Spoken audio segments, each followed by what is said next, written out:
Welcome to yes competitive exams library. నేను మీ Telugu faculty, అలాగే శ్రీ కృషి పబ్లికేషన్స్ పుస్తక రచయిత నాగమునీంద్రరావు అండి. మరి మొదటిసారి మన వీడియో చూసిన మన ఛానల్ అయితే సబ్స్క్రైబ్ చేసుకోండి, అలాగే మీకు నచ్చితేనే లైక్ చేయండి, షేర్ చేయండి. మరి ఇక్కడ మనం కొన్ని చాలా కీలకమైన అంశాల గురించి ఈ వీడియోలో ఇక్కడ డిస్కస్ చేస్తున్నామండి. ఎవరు కూడా ఈ వీడియోను స్కిప్ చేయకుండా చూడండి. అంటే ఇక్కడ ఒక చిన్న ఇన్ఫర్మేషన్ ఏంటంటే, తెలుగు సంబంధించి కంటెంట్ వ్యాకరణ పుస్తకాన్ని రిలీజ్ చేశాం, అలాగే తెలుగు మెథడాలజీ పుస్తకాన్ని కూడా విడుదల చేశాం, అలాగే తెలుగు బిడ్ బ్యాంక్ పుస్తకాలని కూడా రిలీజ్ చేయడం జరిగింది. మరి ఈ పుస్తకాలు అనేవి మొన్న జరిగిన టెట్ ఫలితాలలో మరి అవుట్ ఆఫ్ మార్క్స్ 24/24, అలాగే ఆ మెథడాలజీ పరంగా 6 క్వశ్చన్స్ అనేవి మన పుస్తకాల్లో రావడం జరిగిందండి. స్కూల్ అసిస్టెంట్ వాళ్ళకి చెప్పుకుంటే 30 మార్కులు కూడా మన మెటీరియల్ నుంచి రావడం అనేది జరిగిందండి. వాటికి సంబంధించి నేను ప్రతిరోజు కూడా ఏ క్వశ్చన్ పేపర్ లో ఎన్ని క్వశ్చన్స్ వచ్చాయి మొత్తం కూడా మీకు వీడియోస్ రూపంలో అందిస్తున్నా అండి. కావాలంటే ఒకసారి చెక్ చేయండి. మరి కేవలం ఎస్జిటి వాళ్ళకి సంబంధించి ఆల్ మెథడ్స్ తో, అంటే try methods, English method, Telugu method, మరి ట్రై మెథడ్స్ అంటే ఇక్కడ సైన్స్, సోషల్, మ్యాథ్స్, ఈ 5 మెథడ్స్ కలిపి బిడ్ బ్యాంక్ కూడా రిలీజ్ చేశామండి. కేవలం ఎస్జిటి వాళ్ళ కోసమే. అలాగే సైకాలజీ బిడ్ బ్యాంక్ కూడా రిలీజ్ చేయడం జరిగింది. మరి కావాల్సిన వారు మన నెంబర్కి అయితే కాల్ చేయండి, 6300878497. ఒక్క తెలుగు కంటెంట్ అలాగే వ్యాకరణ పుస్తకం, ఈ పుస్తకం కాకుండా మిగతా నువ్వు ఏ పుస్తకం తీసుకున్నా కూడా జస్ట్ 100 రూపీస్ మాత్రమే మీకు అందించడం అనేది జరుగుతుందండి. మరి ఇక్కడ విషయంలోకి వస్తే, మరి ఏంటి సార్ ఇక్కడ విషయం ఏముంది అనే విషయాల గురించి పరిశీలిస్తే, మరి ఎస్జిటి పరీక్షలు, అలాగే స్కూల్ అసిస్టెంట్ పరీక్షలు, అలాగే వీటిపైన ఎలక్షన్స్ ప్రభావం ఎంత మేరకు ఉంటుంది అనే అంశాల గురించి చాలా క్లుప్తంగా ఇక్కడ ఈ వీడియోలో మీకు సంపూర్ణంగా అర్థమయ్యే విధంగా చెప్పడం అనేది జరుగుతుందండి. మరి ఇక్కడ ఎగ్జామ్స్ పరిశీలిస్తే, మరి ఏపీ డిఎస్సి పరీక్షలకు సంబంధించి కొత్త షెడ్యూల్ అనేది విడుదల అవడం జరిగిందండి. మరి దానికి సంబంధించిన ఎగ్జామ్స్ డేట్ అందరికీ కూడా తెలుసు. మరి ఎస్జిటి పరీక్షలు ఎప్పటి నుంచి మార్చారంటే, మార్చి 30వ తేదీ నుండి ఎగ్జామ్స్, ఎస్జిటి వాళ్ళ ఎగ్జామ్స్ అనేవి జరుగుతున్నాయి అనే ఇన్ఫర్మేషన్ అందరికీ కూడా తెలుసు. మరి ఏప్రిల్ 3వ తేదీ వరకు మరి 10 సెషన్స్, అంటే రోజుకు 2 ఎగ్జామ్స్ చొప్పున 10 సెషన్స్ అనేవి మనకు జరుగుతున్నాయండి. మరి ఇక్కడ ఏంటి సార్ అంటే, మరి చాలా మంది అందరూ కూడా దాదాపు అందరూ కూడా ఏమనుకున్నారు సార్ అంటే, ఇక్కడ 4 వారాల సమయం, అంటే 4 వారాల సమయం ఉండదు, ఒక 4 రోజులు అటు ఇటు ఉండొచ్చు, 1 మంత్ టైం కంపల్సరీ ఉంటుంది అనుకున్నా. మార్చి 1కి ఎస్జిటి వాళ్ళ ఎగ్జామ్స్ కంప్లీట్ అవుతే ఏప్రిల్ 1 లేదా ఏప్రిల్ 3 ఇలా మొదటి వారంలో ఎగ్జామ్స్ ఉంటాయి అనుకున్నాం. బట్ ఇక్కడ ప్రభుత్వం అనేది ఎగ్జామ్ కు మనకు హైకోర్టు ఏ గడువు అయితే ఇచ్చిందో అదే గడువునే తీసుకుని మరి మార్చి మనకు 1వ తేదీ ఎగ్జామ్స్ కంప్లీట్ అయ్యాయి కాబట్టి ఖచ్చితంగా 4 వారాల సమయం తీసేసుకొని మనకు మార్చి 30వ తేదీ నుంచి ఎగ్జామ్స్ అనేవి పెట్టడం కూడా జరిగింది. అంటే 1 మంత్ కాదండి, ఖచ్చితంగా 28 డేస్ కే మనకు ఈ ఎగ్జామ్ అనేది కూడా నిర్వహించడం కూడా జరిగిందండి. మరి దీనివల్ల ఈ హైకోర్టు దానివల్ల మరి ఇక్కడ ఎన్ని రోజులు వాయిదా పడించారంటే, మరి అందరూ కూడా ఏమంటున్నారంటే 1 నెల వాయిదా పడింది, 4 వారాల సమయం వచ్చింది అనుకుంటున్నారే కానీ, మరి వాస్తవం రియాలిటీ మాట్లాడుకుంటే మనకు సంబంధించి జనరల్ గా మార్చి 15వ తేదీ నుండి పరీక్షలు అనేవి జరగాలండి.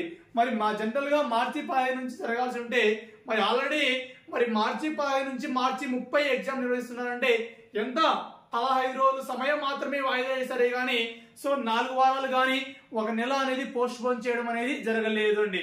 ఇక్కడ ఈ కోర్టులో కేసు వేయడం కానీ, ఫైల్ చేయడం కానీ, ఇవన్నీ చేయడం వల్ల కూడా, పిటిషన్ ఇవ్వడం వల్ల పెద్దగా వచ్చిన లాభం ఏంటి సార్ అంటే, జస్ట్ ఇక్కడ 15 రోజులు వాయిదా మాత్రమే జరిగిందే గానీ 1 మంత్ అనేది ఎక్కడా కూడా జరగలేదండి. 1 నెల వాయిదా అనేది ఎక్కడా కూడా వేయడం అనేది జరగలేదు. మరి ప్రభుత్వం చెప్పింది ఏమని, మార్చి 25వ తేదీ నుంచి ఎగ్జామ్స్ నిర్వహించుకుంటాము అని చెప్పింది. మరి దాని ప్రకారం చేసుకుంటే మరి ఇక్కడ ఎక్కువ కూడా ఏం పోస్ట్ పోన్ అవ్వలేదండి, జస్ట్ 5 రోజులు మాత్రమే వాయిదా వేయడం జరిగింది. లేదు ఒకవేళ తీసుకుందాం, మార్చి 15 నుంచి ఎగ్జామ్స్ నిర్వహిస్తే కనీసం మార్చి 25, మార్చి 24, మార్చి 26 ఎగ్జామ్స్ అనేవి కంప్లీట్ అయ్యే డేట్ చూసుకున్నా కూడా, మరి ఆ ఎగ్జామ్స్ పూర్తయ్యే డేట్ చూసుకున్నా కూడా మనకి ఎన్ని రోజులు పోస్ట్ పోన్ సార్ అంటే జస్ట్ 5 డేస్ పోస్ట్ పోన్ మాత్రమే జరిగిందండి. హైకోర్టులో కేసు పిటిషన్స్ వేయడం వల్ల మనకు ఇక్కడ పోస్ట్ పోన్ అయిన రోజులు ఎంత సార్ అంటే కేవలం 5 రోజులు మాత్రమే అండి. లేదు ఒకవేళ ముందు చూడండి షెడ్యూల్ ప్రకారం అయితే మనకు 15 రోజులు మాత్రమే వాయిదా వేయడం అనేది జరిగింది. మరి దీనివల్ల ఎస్జిటి అభ్యర్థులకు పెద్దగా ఒరిగింది అయితే ఎటువంటి ప్రయోజనం కూడా లేదండి. జస్ట్ 15 రోజుల సమయం మాత్రమే రావడం జరిగింది. కాబట్టి మరి ఇందులో మళ్ళీ ఎగ్జామ్స్ సార్ ఎలక్షన్స్ ప్రభావం వల్ల ఈ ఎగ్జామ్స్ ఏమైనా ఆగిపోతాయా అని అంటున్నారండి. మరి ఇక్కడ ఎగ్జామ్స్ అనేవి ఎస్జిటి వాళ్ళ ఎగ్జామ్స్ అనేవి మాక్సిమం ఆగిపోవడం అనేది జరగదండి. ఎందుకు సార్ అంటే మరి ఇక్కడ ఈ ఎలక్షన్స్ అనేవి మనకు ఈ నెల మార్చి 15వ తేదీ ఈ ఒక వారంలో మనకు ఎన్నికల షెడ్యూల్ అనేది విడుదల చేస్తామన్నారు. ఒకవేళ ఏప్రిల్ 15, ఏప్రిల్ 20 ఈ సమయంలో మనకు ఎలక్షన్స్ అనేవి ఉంటే మరి అంతకులోపు ఇక్కడ మనకు ఎలక్షన్స్ వాళ్ళ కమిటీ ద్వారా మనకి మన ప్రభుత్వం అనేది అనుమతి తీసుకోవడం అనేది జరుగుతుందండి. మరి తీసుకోవడం ద్వారా మరి ఈ ఎగ్జామ్స్ అనేవి నిర్వహించడం అనేది జరుగుతుంది. ఒకవేళ అనుమతి తీసుకోకపోయినా కూడా ఫ్యూచర్ లో కూడా మరి దానికి సంబంధించి ఈ విధంగా మేము ఎగ్జామ్స్ నిర్వహించుకుంటున్నాం. మరి డిఎస్సి ఎగ్జామ్స్ అనేవి ముందుగా షెడ్యూల్ ఇచ్చాం. మరి దానికంటూ మీ అనుమతి కావాలనేసి ఫర్దర్ లో ఏమో తీసేసుకొని ఈ ఎస్జిటి ఎగ్జామ్స్ అనేవి నిర్వహించడం అనేది జరుగుతుంది. మాక్సిమం ఇక్కడ 100కు 99% కూడా ఎస్జిటి వాళ్ళ ఎగ్జామ్స్ అనేవి సో మళ్ళీ వాయిదా పడడం అనేది జరగదు అండి.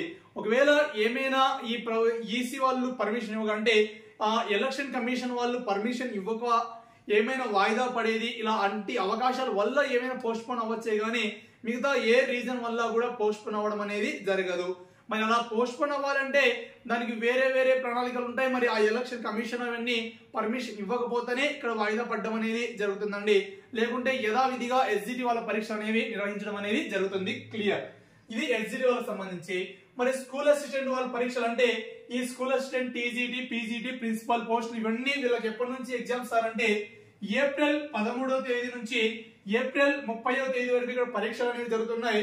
మరి ఇక్కడ ఎస్ఏ వాళ్ళు అంటే స్కూల్ అసిస్టెంట్ వాళ్ళు కోర్టులో ఎటువంటి కేసు ఫైల్ చేయకపోయినప్పటికీ ఇక్కడ ఎస్జిటి వాళ్ళు కేసు ఫైల్ చేసినప్పటికీ వాళ్ళకంటే ఎస్జిటి వాళ్ళకంటే కూడా ఇక్కడ ఎక్కువ ప్రయోజనం ఎవరికి మాస్టర్ అంటే స్కూల్ అసిస్టెంట్ ఎవరైతే అభ్యర్థులు ఉన్నారో మరి అటువంటి స్కూల్ అసిస్టెంట్ అభ్యర్థులకు మాత్రమే సో ఈ షెడ్యూల్ అనేది చాలా ప్రయోజనకరంగా ఉంటుందండి. ఎందుకు సార్ అంటే మరి అందరూ కూడా ఏమనుకున్నారంటే ఎస్ఏ వాళ్ళకి ముందు ఎగ్జామ్స్ జరుగుతాయి. మరి ఇక్కడ కేవలం ఎస్జిటి వాళ్ళ పరంగా మాత్రమే కదా కేసు ఫైల్ చేసింది. సో స్కూల్ అసిస్టెంట్ వాళ్ళ పరంగా వేయలేదు కదా, మరి వాళ్ళకు ముందు జరుగుతాయి, ఎస్ఏ వాళ్ళకు టైం ఉండదని చాలా మంది అనుకున్నారండి. మరి ఇక్కడ ఏంటి సార్ అంటే ఎస్ఏ వాళ్ళకే స్కూల్ అసిస్టెంట్ వాళ్ళకే ఎక్కువ సమయం అనేది రావడం జరిగిందంటే ఏప్రిల్ 13వ తేదీ నుంచి మరి ఎస్ఏ వాళ్ళకి ఎక్కువ సమయం అనేది వచ్చిందండి. మరి ఇది వాళ్ళకి ఎక్కువ ప్రయోజనకరంగా ఉంటుంది అని చెప్పుకోవచ్చు అండి. ఇంకా చెప్పాలంటే అవకాశం ఉంటే స్కూల్ అసిస్టెంట్, టీజీటీ, పీజీటీ ఈ ఎగ్జామ్స్ అనేవి కూడా ఈ పరీక్షలు అనేవి కూడా వాయిదా పడేకి అవకాశం అనేది కూడా ఉంటుందండి. ఎందుకు సార్ అంటే మరి ఇక్కడ విషయం పైన పరిశీలిస్తే మరి ఒక వారంలో మనకి ఎన్నికల షెడ్యూల్ అనేది వచ్చి మరి ఏప్రిల్ 15, ఏప్రిల్ 20 ఈ సమయంలో మరి పోలింగ్ అనేది నిర్వహిస్తే మరి ఆ సమయంలో ఖచ్చితంగా ఎగ్జామ్స్ నిర్వహించడానికి ఈసీ అనేది పర్మిషన్ అనేది ఇవ్వదండి. సో మాక్సిమం ఇవ్వకపోవచ్చు. ఎందుకంటే సో ఏదో 20 డేస్ అలా ఉంటే ఇచ్చే అవకాశం ఉంటుంది. కానీ సో 5, 10 ఇలా ఒక వారం రోజుల్లోపు సో ఎగ్జామ్స్ నిర్వహించాలా అంటే ఈ సమయంలో ఈ ఎలక్షన్ కమిషన్ నుంచి ఎటువంటి పర్మిషన్స్ అనేవి రాకపోవచ్చు.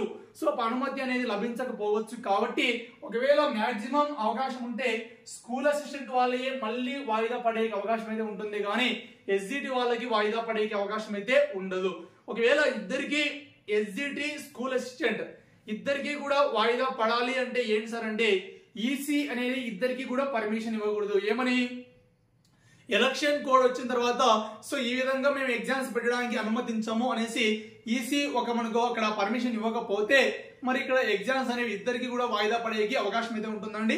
మాక్సిమం అలా అయితే ఉండదు. ఎందుకంటే ఆల్రెడీ అక్కడ ఈసీ గారికి చెప్పింటారు ఈ విధంగా మేము ఎగ్జామ్ నిర్వహించాలి, దీనివల్ల మాకు సో ఈ ఎగ్జామ్స్ డిఎస్సి ఎగ్జామ్స్ అనేవి ఉన్నాయి కాబట్టి అనుమతి కావాలని. ఒకవేళ తీసుకోకపోయినా కూడా ఫర్దర్ అయినా కూడా సో ఒక సమాచారం ఇచ్చేసి వాళ్ళ నుంచి అనుమతి తీసుకొని పరీక్షలు పెట్టడానికి అవకాశం అయితే ఉంటుందండి. మాక్సిమం మీరందరూ కూడా మరి ఎలక్షన్స్ వల్ల మళ్ళీ వాయిదా పడతారేమో ఇలాంటి ఆలోచనలు లేకుండా మీ ప్రిపరేషన్ మీరు కొనసాగించండి. ఒకవేళ దాని ప్రభావం వల్ల కానీ మళ్ళీ ఎవరైనా హైకోర్టులో మళ్ళీ ఏదైనా పిటిషన్ వేసి ఈ నోటిఫికేషన్ ఆగిపోతే తప్ప మరి ఇంకొక విధంగా అయితే ఎటువంటి అవకాశాలు అయితే లేవండి. సో ఇది దానికి సంబంధించినటువంటి పూర్తి సమాచారం. సో ఇక్కడ ఎవరు కూడా వాయిదా పడుతుంది ఇలాంటి ఆలోచనలు లేకుండా మీ ప్రిపరేషన్ మీరు కొనసాగించండి. సో ప్రతి ఒక్కరికి కూడా ఆల్ ది బెస్ట్ అండి.